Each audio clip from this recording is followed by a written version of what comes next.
I always joke, but it's true. I literally have, sweat and bled on the grass out here from all the camps and everything that I've gone to. And so my blood, sweat, and tears are literally stained on the university. And so I hope people share in that same passion and love for this place, because it really is it's a truly special place. And if they give themselves to the experience of Thomas More, it will get rewarded back. This is More to the Story, a podcast of Thomas More University.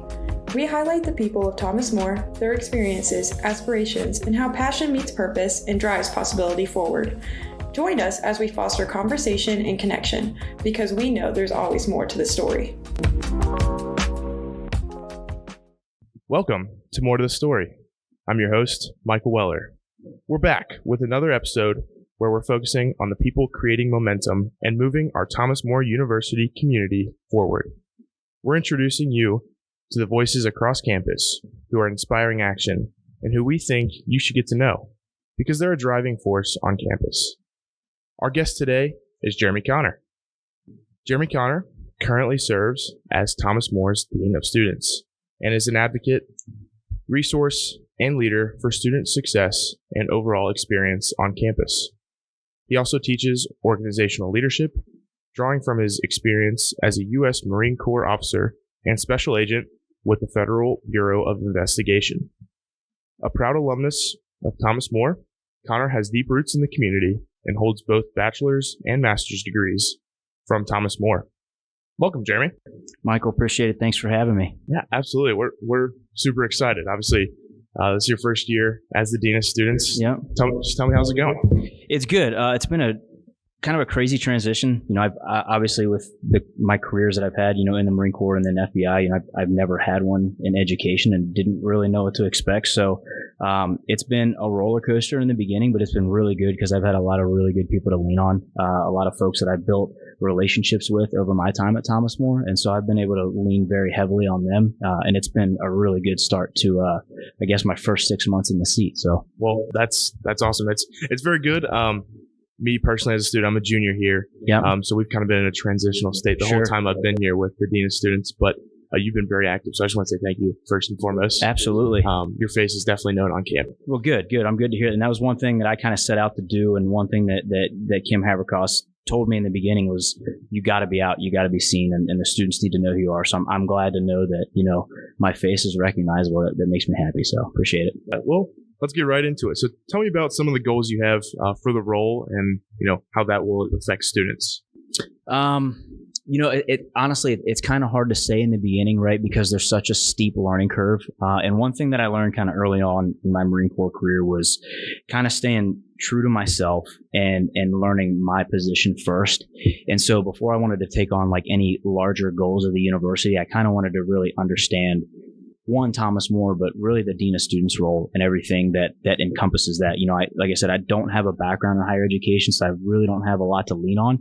So it's really important for me to just understand the role first. And again, my boss, Kim, has been great in that. And she's been very supportive in kind of that growth. And that's one thing that she laid out to me in the beginning is really kind of a stepping stone approach to learning this position first, and then kind of taking on more challenging goals. I think one of the first ones that we had talked about earlier on in the summer was developing a mentorship program, which we actually just launched this year. And so in every first year experience course, FYE course, we actually have a mentor paired with each of those courses.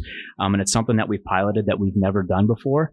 And so I guess that was kind of my first big goal and initiative, was to work closely with Kayla Steltenkamp and make sure that we launched that. We did. We've seen a lot of really good success with it, gotten a lot of good feedback, but we have a lot of areas to improve. So I'm really excited to kind of see where that mentorship program goes in the future, and the impact that it can make on. That's awesome. Yeah.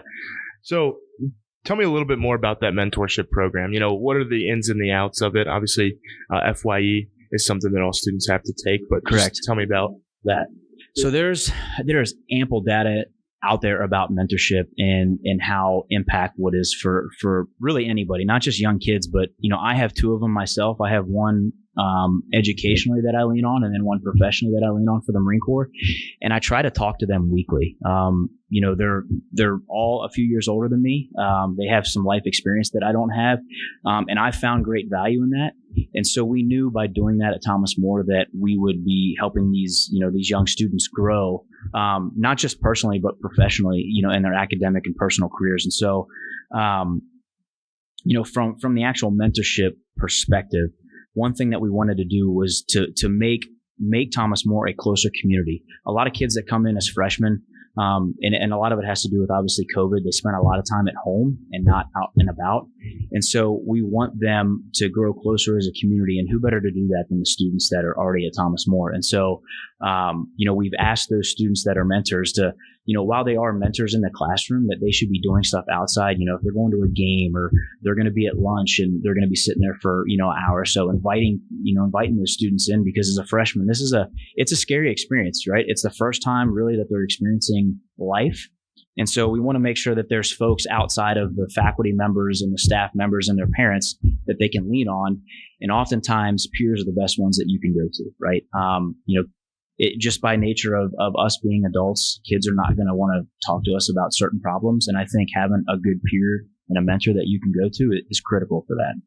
Yeah, that's awesome. For such a small community, I know for some people, myself included, at the beginning, it was a little intimidating. Sure. And you'd think you would get that on a large campus for sure. I'm glad I've definitely found my way into the community, partially because of orientations and whatnot. Sure. I helped on that last year and this year as well. Awesome. Been a great benefit to me as well. Yeah, so you got to see with orientation kind of firsthand how we broke those groups out and how the mentors kind of led all those groups. And I teach an FYE class, and that was one of the first things that I asked the students was orientation beneficial and throughout that first week and being in your groups. And it was funny because when I first came into the course, because I taught it last year, but when I first came into the class this year, there was a noticeable difference in just the students' interactions. Like I came in and they were already talking amongst themselves, which you never see in an FYE class because they're all just sitting there staring because it's the first class, but they were all talking amongst each other. And so that was one of the first things that we kind of addressed was, hey, was this beneficial? And they all were like, it's great because we all know each other. We did all these activities together. And so they already started off their first, course kind of on a more vibrant foot. So it's been great to see. That's awesome. So you've mentioned a couple of things, dating back to your military days, right? Mm-hmm. You talked about the mentorship program, and then you're still in contact with your mentor from the military. But tell me how else that affects your leadership approach here on campus. So in the Marine Corps, you're very mission oriented, right? And so anytime you get, you're out on, an operation or you're conducting training, the mission comes first, right? And so one of the first things that I did here when I came into the role was kind of identify what is the mission of the Dean of Students, right? I'd be lying if I said I wasn't institutionalized, right? I'm spending, I've got roughly 15 years total in the Marine Corps, about 7 or 8 on active duty, and then the rest on as a reservist. And so when I got into this role, one of the first things that I wanted to do was identify what that mission was. And as the Dean of Students, it's in my title, it's the students, right? If Thomas More doesn't have students, then Thomas More doesn't exist, right? And so we have to be hyper-focused, and not just me as the Dean of Students, but really everybody around the community on the students. And I've tried to, every time I get into a room with people and we're talking, that's always what I draw back to, because we can't fail that mission. Because if we do, then I won't have a job. No one will have a job here, right? And so that was really kind of the first thing that I did when I came in, was identify that and figure out how we can take that mission of the students and grow that. There's programs, there's academic things that we can do, there's money that we can invest, all that stuff, right? But it all has to boil down to the students are the mission, and we have to take care of the students, or else none of us exist. So that's awesome. As a student myself, I'm hyped up. Yeah, good. Good. Yeah, that's great. So, on that subject of focusing on the students, what are some resources around campus that us as students might not know about? So we have lots of clubs. I know that's one thing that we've tried to kind of revamp a little bit is the amount of clubs right now. And I think we have I want to say it's 15. Don't quote me. I should know that number. But I think it's around 15 active clubs. And Courtney Ham, the GA, she's done a great job. She's the one that runs student engagement and leadership right now. So any of the events or anything that you've seen on campus, I know Winter Wonderland just happened. She did a phenomenal job setting that up. I know I brought my family to that, and my kids absolutely loved all the blow ups and everything, and all the arts and crafts. And so that was really good. This last event, the pancake breakfast, I know I was there. I saw a lot of students. I think Kevin said we had like 255 in like 25 or 30 minutes that got scanned in. So a huge event there. Resources wise, I know it's kind of tough down there in the Saints Center, but we have a counselor that we have down there that is a great resource. I know, again, sometimes kids don't feel comfortable talking to whether it's peers or faculty or staff members, but a counselor is always a great resource. We all go through hardships, and I think it's very important to know that she's down there and she can be utilized. So, I mean, off the top of my head, really the clubs is the big one. And then, our counseling and health and services resources that we have. Obviously, being a smaller school, we don't have as many as some of the, the larger schools around campus or around the community. But I would say the clubs are the biggest one that I think students should go out. And I tell students this in FYE and at orientation. If you're not an athlete and you're not a part of a club, you're doing something wrong. Like, college is your opportunity to go experience new things. And I think it's very important that they find something, right? Whether that's athletics or a club that they can kind of join and be a part of, because it's awesome to be a part of a group. But if you just sit and you don't experience that, I don't think you get the full college experience. And so I would challenge the students that are not actually a part of athletics, and I know that's a large portion of Thomas More, go find a club, find something that like kind of fits your niche and join it and really get that full experience. Yeah, for sure. Okay. So as you mentioned, right, there's a lot of people that, well, you didn't say explicitly, but right. there is definitely a sizable amount of people that aren't involved. Correct. And you being the dean of students, I would assume you want to be out there with the students, right? You have Absolutely. teaching FYE, and like I said earlier, you're quite active on campus. But how can these students who might not be involved get in touch with you? Email's great. I always tell people that if I don't respond within 24 hours, that's kind of my rule of thumb for me personally. If I don't respond to you within 24 hours, ping me again. It's not that I didn't want to answer you. It probably just got buried in a laundry list of emails. So I don't take those reminders personal whatsoever. So email is a great option. I would say my office work number, but I'm always out and about, and I'm not really tied to my office. So, and I have my Outlook on my phone. So I would say email. Email is great. And then Courtney Ham, the graduate assistant for student engagement and leadership, I know she's been great. And so I think, if I'm not there or I don't respond, Courtney's always one that, can be available and hopefully help students get directed to the right club. So.